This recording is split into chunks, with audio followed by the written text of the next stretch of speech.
Metals ये है action में, गिरावट लगातार आती दिख रही है एक के बाद एक मेटल की कीमतों में। क्यों हो रही है गिरावट, जरा जान लिया जाए। हमारे साथ है नेहा इस वक्त बताने के लिए सारी डिटेल्स। नेहा बताइए। सर, हमने देखा है कि मेटल्स अभी तो यूके के मार्केट बंद थे, शंघाई मेटल्स चढ़े हुए थे, लेकिन जैसे ही आज मार्केट्स खुले हैं हमने देखा गिरावट यहां पर हावी हो गई। डॉलर इंडेक्स की मजबूती तो एक कारण है ही, इसके अलावा चीन के जो लगातार खराब आर्थिक डेटा निकल कर आ रहे हैं, फिर चाहे आप प्रॉपर्टी सेक्टर की खस्ता हालत देख लें, घरों की गिरती कीमतें देख लें, कंस्ट्रक्शन सेक्टर है वो यहाँ खराब चल रहा है, स्टील की डिमांड उस चक्कर में नहीं आ रही है, और उसी की वजह से हम देख रहे हैं फिर चाहे आयरन ओर हो, जिंक हो, क्योंकि गैल्वेनाइजिंग में इस्तेमाल होता है, सबकी कीमतें यहां पर प्रभावित होती दिख रही है। और जिंक सबसे ज्यादा इंपैक्टेड है। एलएमई जिंक 3 साल के निचले स्तर पर है। कॉपर 6.5 महीने के लोज के पास ट्रेड करता हुआ दिख रहा है। और एल्यूमिनियम की भी अगर बात करें 7 से 8 महीने के निचले स्तर पर है। मासिक प्रदर्शन काफी खराब यहां पर देखने को मिला और ये पूरा साल ही नेगेटिव रिटर्न्स वाला फिलहाल रहा है। लेकिन एक बड़ी चीज जो निकल कर आई है कि जितने भी यहां पर हेज फंड्स हैं 3 साल में पहली बार नेट शॉर्ट पोजीशंस में कॉपर के चले गए हैं।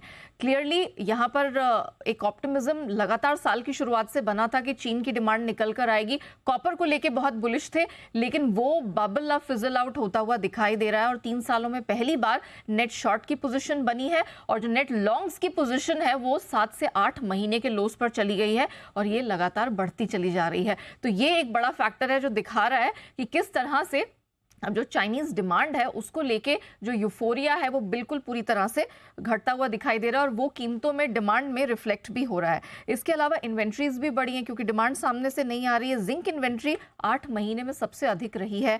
हमने हाल फिलहाल में 2 दिन के टाइम फ्रेम में ही इसके जो इन्वेंट्रीज है 65% तक बढ़ती हुई देखी है। कंस्ट्रक्शन की कमजोर डिमांड है ही।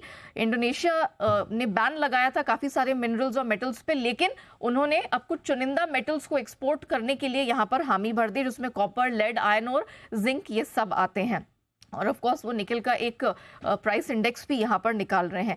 ये कुछ बड़े फैक्टर्स हैं जिसकी वजह से हमने प्रेशर देखा और अमेरिका से फेड की तरफ से जो ब्याज दरें बढ़ने की लगातार एक डर, एक शंका बनी हुई है। अमेरिका में रिसेशन का डर या फिर चीन में जिस तरह के रेड फ्लैग्स दिखा रहा है उनका फाइनेंशियल मार्केट, तो ये सारी चीजें हैं जो अब डरा रही हैं ट्रेडर्स को, हेज फंड्स को, निवेशकों को, और यही कारण है कि हम मेटल्स की इतनी पिटाई होते देख रहे हैं। इनफैक्ट गोल्डमैन सैक्स ने यहाँ पर अपना आउटलुक घटा दिया है 2023 के लिए। एल्यूमिनियम पर उन्होंने अपना जो नया टारगेट है, औसत है, वो 10% से घटाया है, $2430 के पास देख रहे हैं। और कॉपर में औसत अनुमान में 11% की कटौती की है।